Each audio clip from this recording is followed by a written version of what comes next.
everyone, thanks for watching.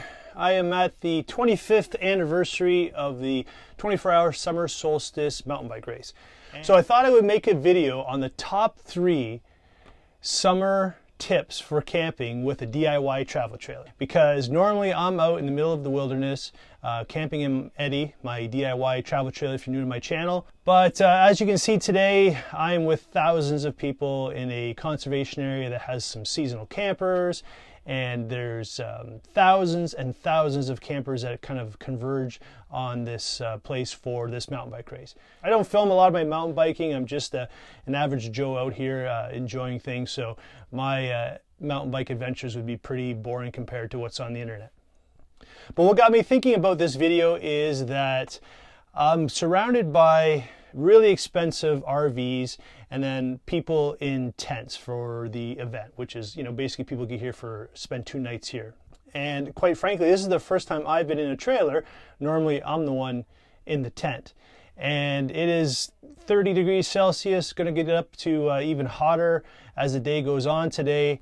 And with this event, you are biking throughout the night, and that means during the day you gotta get some rest, and sleeping in a tent in the sunshine during the day is so a lot of people rent trailers when they come to this event, because some people take their family and they're not necessarily campers, their wives and kids. And when you rent a trailer, you know, the RVs, they're made to be plugged in at a campsite. And when I rolled up, everyone asked me if I wanted to plug in and run electricity to their site, and I'm self-contained, and that's one of the best things about my setup that I really enjoy.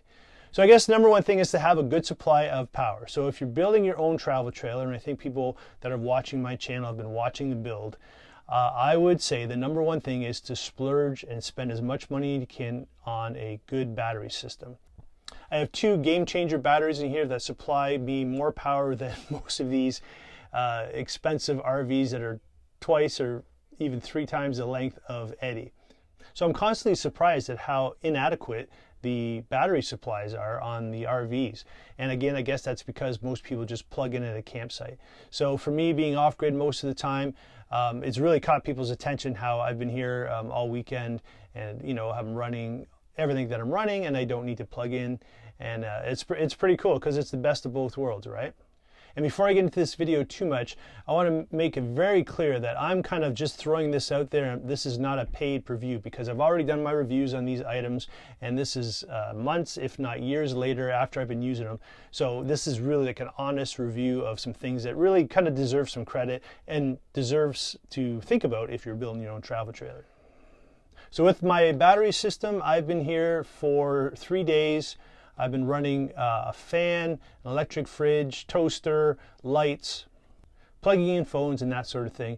And I'm still at over 80% battery life after being here for 2 nights. So I'm really impressed with that. And it's just a comforting feeling knowing that I can be out even longer if I have to, and the convenience of having power no matter where I am. So number 2 on the list for summer camping is don't underestimate air ventilation in a trailer when it's hot outside. Because I had never planned on having air conditioning in here, but I did think that a fan in the roof would be more than enough to circulate enough air and keep it cool here. And I can happily say that I have been very happy with the Max Air fan that I installed in here. I don't think I ever did a installation video or a review on it. I paid for the fan with my own money, so never really did anything like that when I installed it. And I've had it now for almost a year. So this is really just an honest review, and kind of if you're thinking about which fan to get, I believe there's another one, Fantastic, or some other fan that is comparable to the Max Air fan. But I can only tell you the Max Air fan is directly above our bed. It's nice and quiet. I'm amazed at how quiet it is. It does not draw a lot of power. I've been running it this whole weekend, and there's been no leaks. I've had no issues with it whatsoever, and just really impressed with how quiet it is. So if I had to do it again, I certainly would have bought the same fan, put it in the same location too, because this is where the beds are, and I run it when I'm using stoves in here, because, you know, obviously with the fumes, a lot of times when I make a coffee, I just use my kind of jet boil, and we have our 2-burner stove in here when I'm cooking. I just run the fan, no problems at all.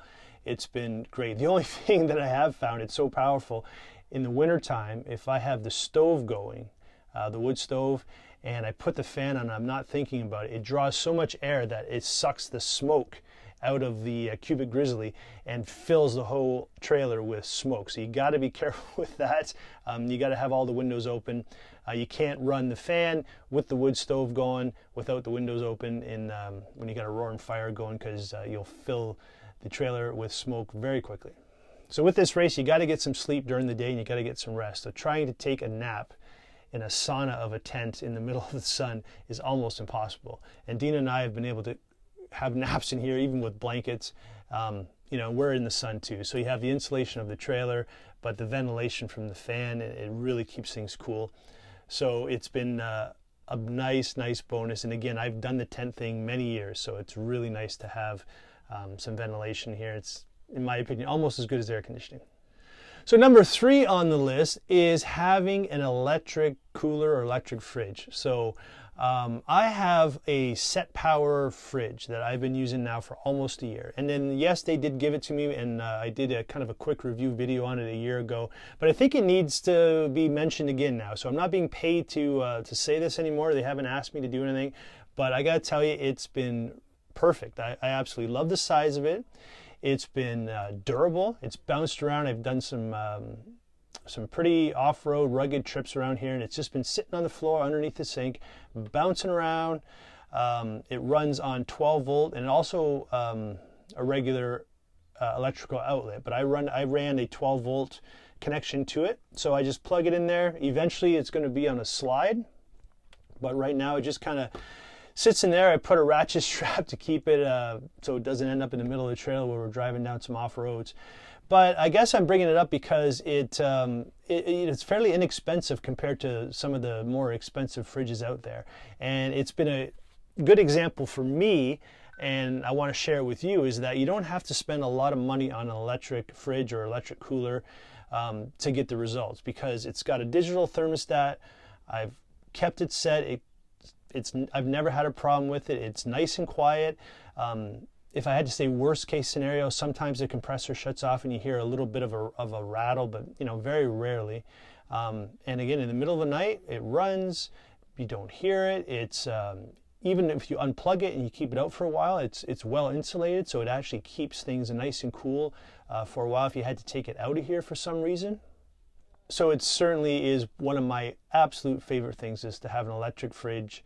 So Set Power, you know, check them out. I'm not getting, you know, kind of paid to say this or anything else. I really do feel that sometimes a review of something a year after the fact with no obligations to it should mean a lot more. So I'm just throwing this out there. It's been a great fridge, and I could not have been happier with it. So it's still going strong, and I don't see any problems with it whatsoever.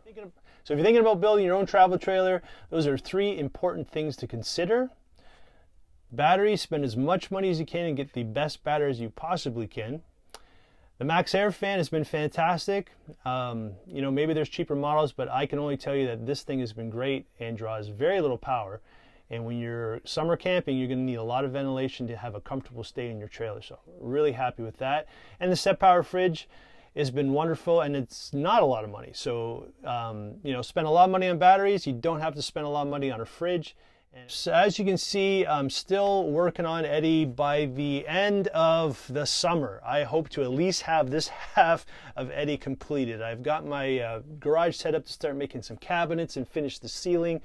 So realistically, I'm not going to be getting the shower done this summer, but I do believe that I can have this half of Eddie completed with cabinets and the ceiling finished.